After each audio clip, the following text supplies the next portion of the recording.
দর্শক, আসসালামু আলাইকুম।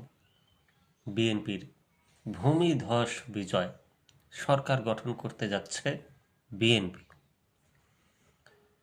যদিও আমার চ্যানেলে একটা নির্বাচনের প্রশ্ন ছুড়ে দিয়েছিলাম কুইজের মতো, আপনারা সেখানে দাঁড়িপাল্লার ভোটটা বেশি দিয়েছেন। তার মানে আমি বুঝতে পারছি আমার চ্যানেলে দাঁড়িপাল্লার ভোটাররা একটু অ্যাক্টিভ, বিএনপির ভোটাররা তেমন জাগ্রত নাই। কেন নাই একটু বিচার বিশ্লেষণ করতে হবে। বিএনপি আলারা যদি শেয়ার করতেন তাহলে কিন্তু দাঁড়িপাল্লারা জিততে পারতো না আমার ইউটিউব চ্যানেলের ভোটে। যাই হোক, কিছু করার নাই। দেশের গণতান্ত্রিক ওয়েতে, গণতান্ত্রিক উপায়ে বিএনপির ভূমিধস বিজয় হয়েছে, সেই খবরটা পড়ব। ভূমিধস বিজয়, সরকার গঠন করতে যাচ্ছে বিএনপি। বিশ্বের গণ অভ্যুত্থান পরবর্তী নতুন বাংলাদেশের ভাগ্য নির্ধারণী মহেন্দ্রক্ষণ এখন দোরগোড়ায়।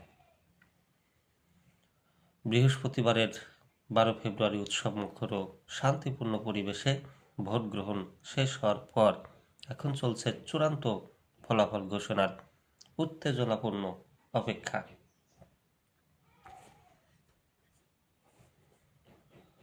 সারা দেশ থেকে আসতে শুরু করেছে বেসরকারি ফলাফল।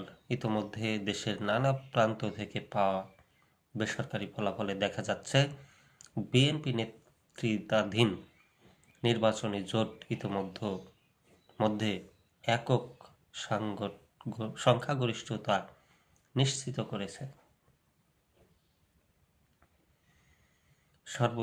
সর্বশেষ 281টি আসনের বেসরকারি ফলাফল পাওয়া গেছে।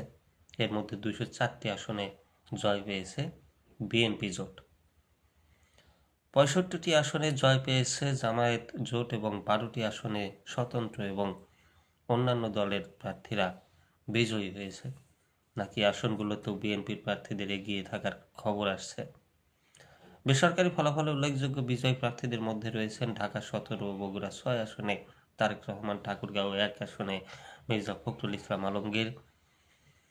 সর্বশেষ বেসরকারি ফলাফলে বিজয়ী হয়েছেন যারা: আসন নং 1 পঞ্চগড় 1 মাহমুদ নওশাদ জমির, আসন নং 2 পঞ্চগড় 2 ফরহাদ হোসেন আজাদ, আসন নং 3 ঠাকুরগাঁও 1 মির্জা ফখরুল ইসলাম আলমগীর। তিনজনই ধানের শীষের। দর্শক, চ্যানেলটা একটু সাবস্ক্রাইব করে দিয়েন, নিত্য নতুন খবর নিয়ে আসবো আপনাদের মাঝে। হ্যাঁ, শেয়ার করতে বলছে কিয়াম।